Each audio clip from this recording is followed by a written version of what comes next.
You're listening to Tiger Cats at the Half.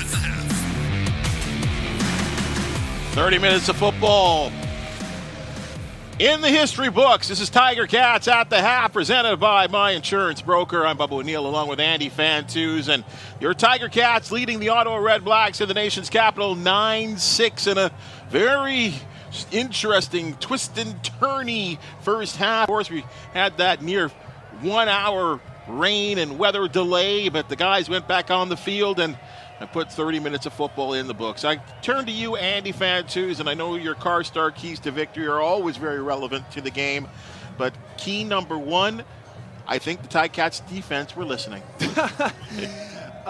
Number one, contain Crum. Maybe they put on listen.ticats.ca during the rain delay in the locker room there, but I think that they were game planning to stop him, and they've done a wonderful job of it. This quarterback, this young fella, Dustin Crum, has been able to shake some people in the backfield, and looks like there's some open space, but that space has been collapsing so quickly on that Ticat defense. And then later in the second half there, they got three sacks on him already as well. Malik Carney, 2 sacks back-to-back.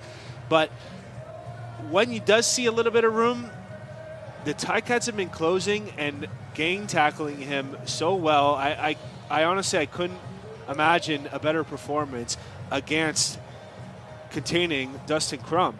He's got 6 rushes for 24 yards, but a long of 8 yards. And when you see him break past the line of scrimmage on 2nd and long, all you can think is, uh-oh.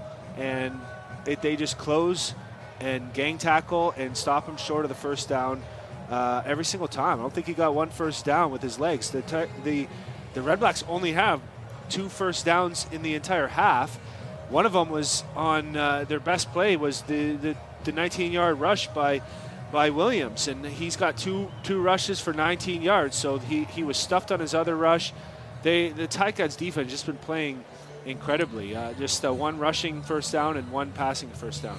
Crum 3 of 6, 50% passing for just 34 yards. I mean, 34 yards passing, 24 yards rushing. He's the leading receiver or runner for the team. I'll take that all day long. And I know you talked about some of the different looks that they may show him and confuse him with. He's actually confusing me a little bit. Mark Washington in his days, unless it's a 3rd down and long situation, has been pretty steady with a 4-man front. He's going 3-man front, wide spacing, and giving those linebackers, I think, a good ability to fill those gaps.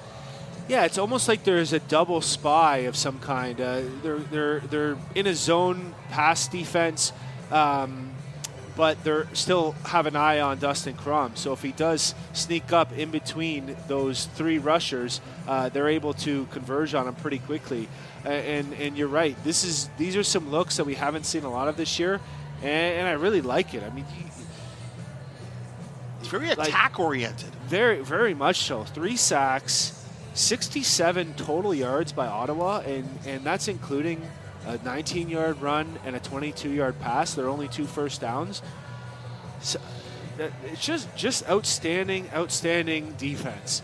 Now, let's flip it. Yeah. I mean, Bo Levi's been throwing the ball around. I love what I'm seeing by this offensive play calling. You got 7 different receivers have already caught a pass, 5 of which have already caught 2 or more passes.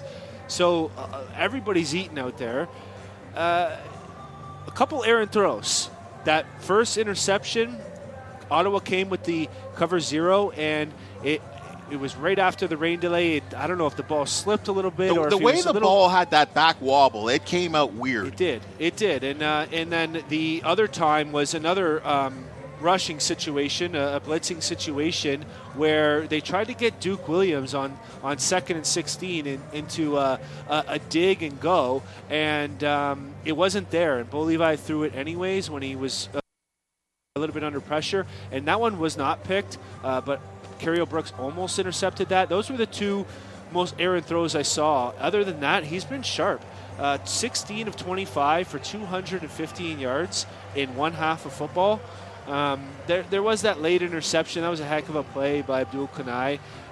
James Butler, it looked like he had a step. It looked like it was there.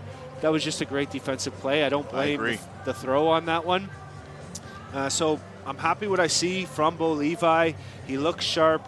The team has lots of energy, but it's only 9-6. And there's my next question to you is what does Coach Steinauer say to his crew? Because RJ talked about it just before he closed to the commercial break, that statistically, and I know the game, we do look at statistics and we break them down, but sometimes they're not really reality because, again, your CarStar key to victory, number 3, comes in real big play. The missed extra point on the touchdown, it's now 9-6, but the 2 interceptions result in 6 points for them with the 2 field goals. So this game is actually closer than it kind of seems. Oh, for sure.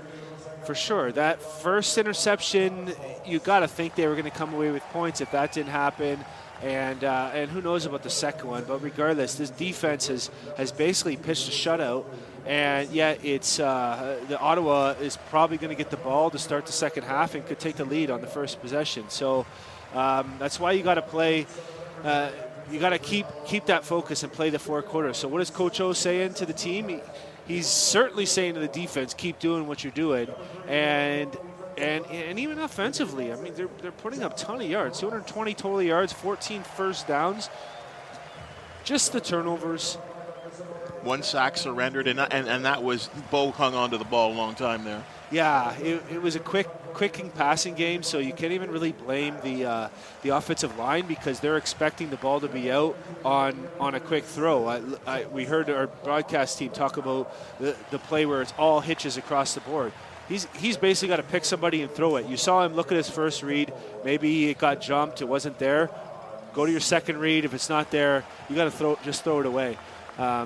You can't hang on to it because the offensive line isn't expecting you to hang on to it, and so that was another small mistake there. But really, really good effort, and you just got to tell them to keep doing what they're doing. Come out in the second half with that same intensity, that same energy. Keep running around on defense and gang tackling everybody, but especially containing Dustin Crum.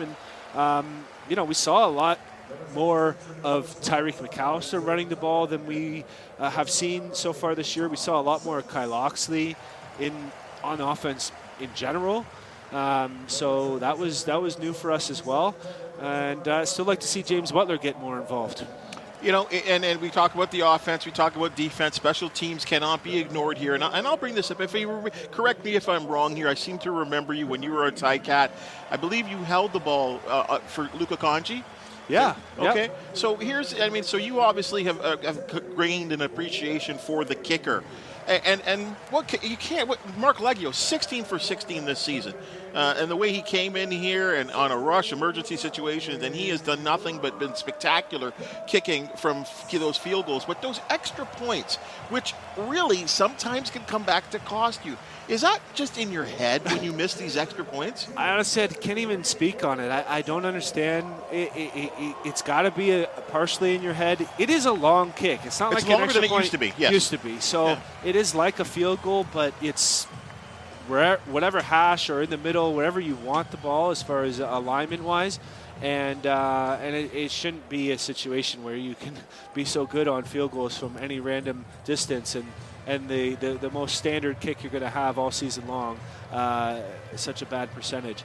But, yeah, I was the holder until our colleague Luke Tasker took over for me. He was better at it. Really? Or you just didn't want to do it?